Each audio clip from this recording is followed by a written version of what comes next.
Brodie Zappia making your top Doorslammer debut, the youngest to do it in Australia since Ben Gray, and the youngest in the field. How does that feel? It's a pretty cool feeling. You know, I've seen lots of people come and go in the Doorslammer ranks as I've been watching since I was 2 or 3 years old.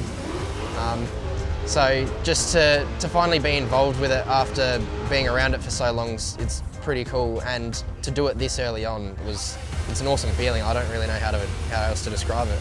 I started out obviously going and watching Uncle John. One of my earliest memories is actually watching him crash this car here at Willowbank when I was 3 years old. .981 to the 60 for Morris Fabiani. Big moment for John Zappia. Goodness me. From that point, we kept rocking up, kept travelling around. We'd go to places, Sydney, Willowbank. Eventually, when I was 8, my parents got me a junior dragster.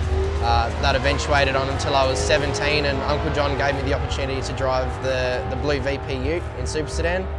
Craig from Max Plant's influence, he wanted to drive Zapp's Rat, eventually get in it and do a couple of laps, and what's kind of your plans? And Craig said, I'm too busy with the business, we don't really have the time, just chuck Brodie in it and I'll sponsor him. So that's kind of where the conversation started, and that was July 2024 this year. It was 108 days consecutively from when we started to when it went down the track.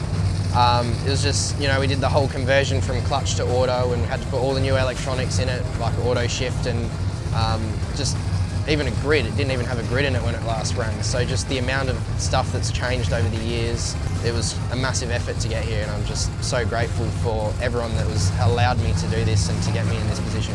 I had everyone around the car before that pass telling me, oh, you're gonna know you're alive, like this thing's completely different, it's gonna shock you, like it's gonna be really fast. And my first 60-foot pass, I remember letting go of the button and taking it to 60 foot, backing off and thinking to myself, that wasn't all that bad. And compared to what I'd done in the Camaro, it didn't feel like too much of a transition, so that really boosted my confidence after that first.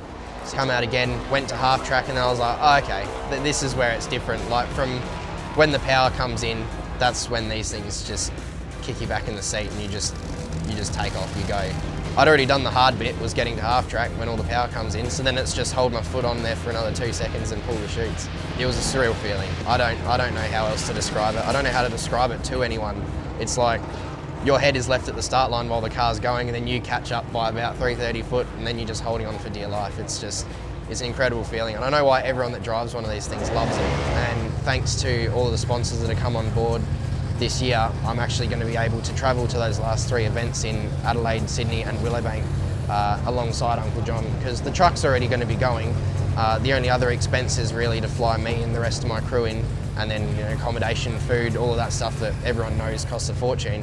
But the fact that the truck's already going to be there takes a big cost off the travel there. So fortunately we've had some big support come on board, and they want to see me travel Australia, so that's what we're doing.